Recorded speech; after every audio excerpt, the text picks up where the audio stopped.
Until a man feels it himself, he thinks it's all nonsense. You hear people yelling about it, talking about depression, and you think, just look down, do you have balls? If only I could give you my problems for 5 days, you'd man up. And listen, you can't talk about something that hasn't happened to you. So, let me explain. Many people think depression means being sad or not wanting to do anything. No. Depression is when your life is collapsing right before your eyes, and you feel absolutely nothing. You get fired, and you just sit there and go, okay. Your wife kicks you out of the house, you're sitting on the street, and you have zero emotions. That is depression. What is the difference between that and burnout? The difference is that with burnout, you still have sensation. Inside, you are screaming at yourself, work. Work, but you physically cannot work. In depression, you don't even scream at yourself anymore. You just exist. You think, okay, the girl I love left me.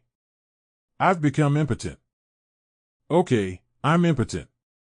I lost my legs. Okay, they're gone.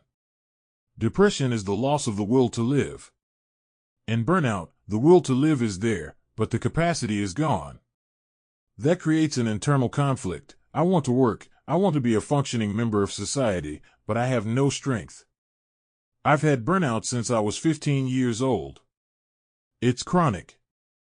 Of course, for me to fully recover, I'm heading towards a specific goal. I need about $250 million. Only after that will I begin the process of rehabilitation. That is why I am earning money so aggressively right now.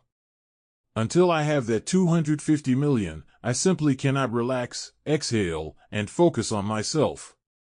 People call this delayed life syndrome, you know, the idea that you shouldn't do things you don't like, and you should only live for the now.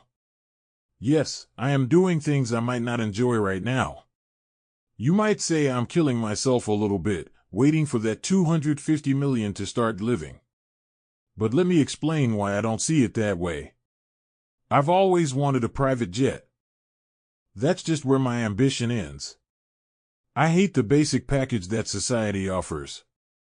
Why isn't this a delayed life? Because life is happening right now. I have events, I have celebrations, I entertain myself as best I can. I'm not torturing myself, I just know that then I will finally exhale. Here is the power of my method.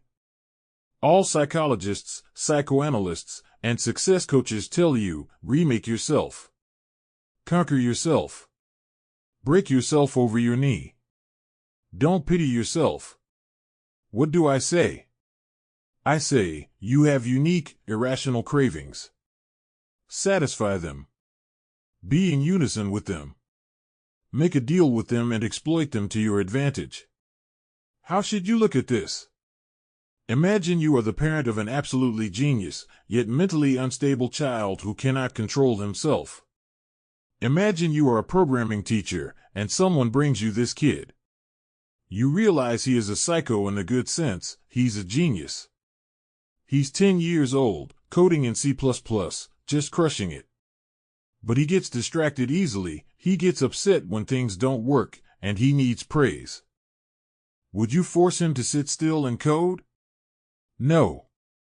You'd realize you need to find an approach. It's pointless to force him. I treat my own psyche the exact same way. I know that my psyche will not relax until it sees that number in the bank account. So I say, okay, I understand.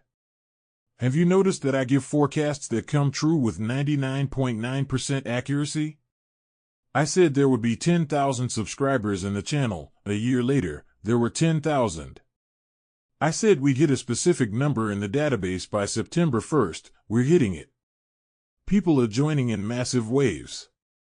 Because of this, I set my goal very far away. My unconscious mind is vulnerable. I am a fearful person, nervous, even paranoid. I know that only when I reach that goal will my unconscious finally exhale. I will be able to say, finally. Nowhere to rush. All roads are open. Right now, I am experiencing a snowball effect. If I stop now, well, to quote a friend, a rocket at takeoff does not have the luxury of pausing. If it pauses, it falls back to Earth and explodes. It is very expensive to make it take off again. If I stop now, there will be a collapse. But I know the point after which there will be no collapse. This is similar to the IT guy mindset, but with a difference. They want $250,000, maybe an apartment and a car. I want $250 million. It seems like the same material value, but it's not. To cure my burnout, I need immense free time, top-tier specialists, and the ability to know that no matter what I do, my lifestyle won't drop. People who aim just for stability, an apartment and a car, are trying to lull themselves to sleep with the idea that they've made it. If your goal is just an apartment and a car, with all due respect, you are a biorobot. Rethink this. You will realize that spending $1,000 to swim with dolphins will bring you 500 times more happiness than buying some object. For me, material things aren't the value. My value is playing with animals. In any city I visit, the first thing I do is go to a petting zoo. Pandas, monkeys, anthropoids, wherever they are, I go. I've hung out with tigers. In Dubai, there is a white lion, a creature straight out of Greek myths, 400 kilograms of muscle. That is value to me.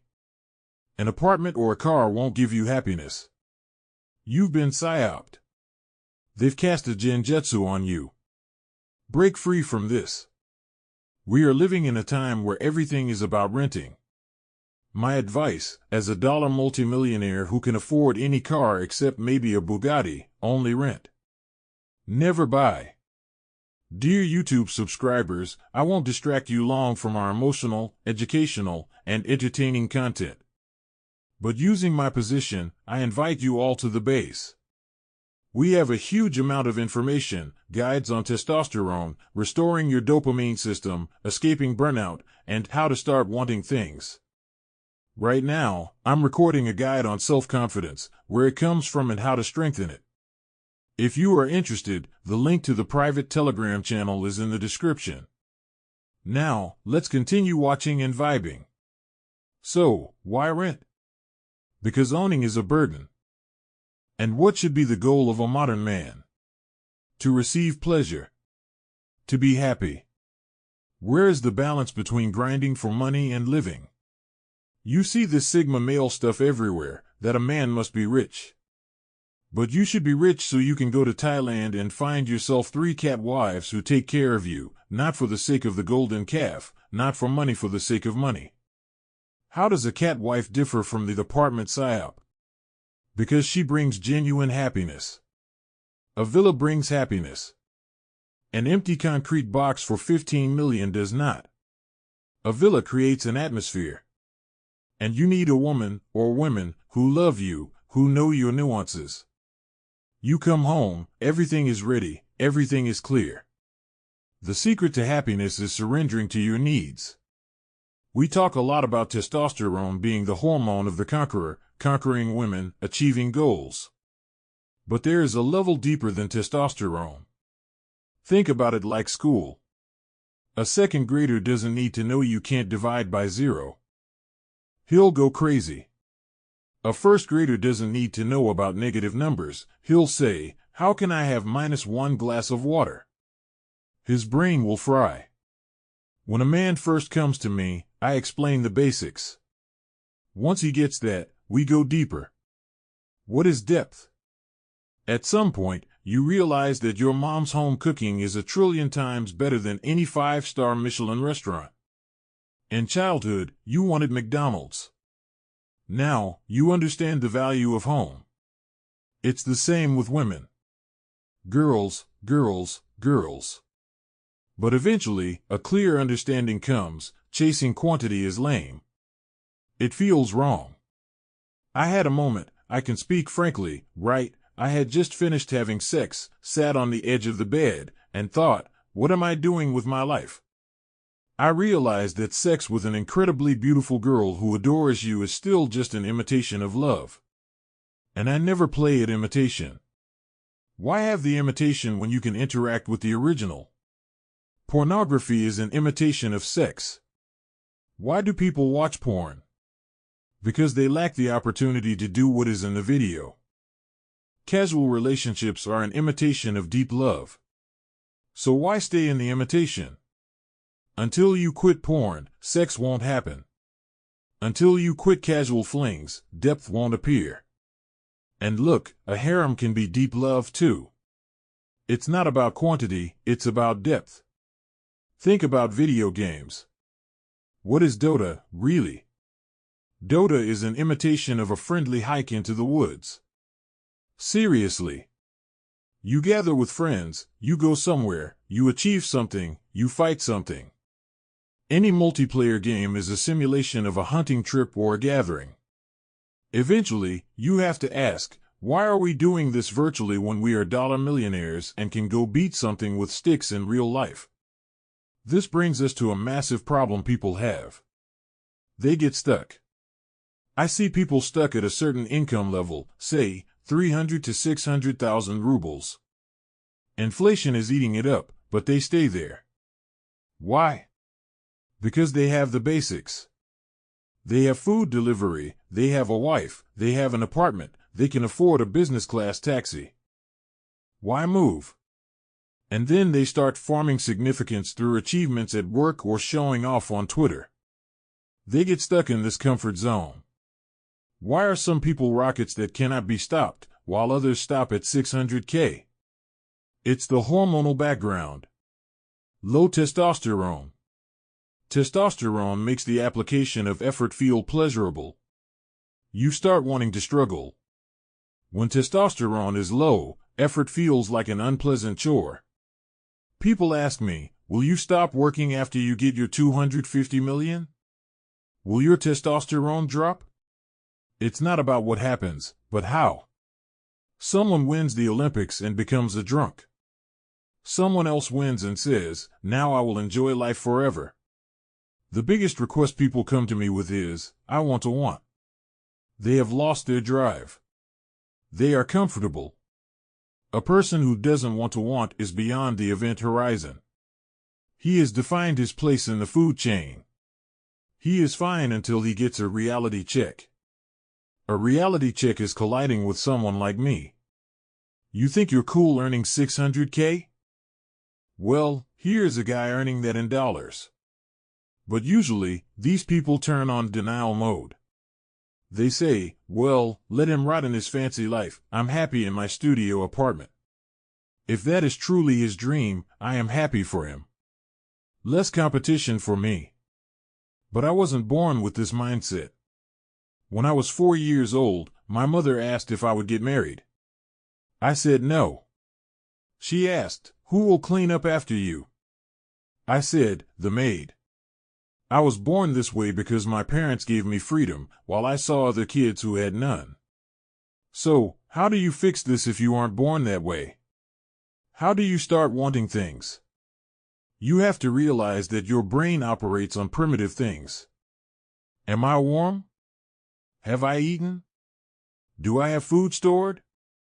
Is my bed soft? If you make your environment colder, your productivity skyrockets. You know how I work?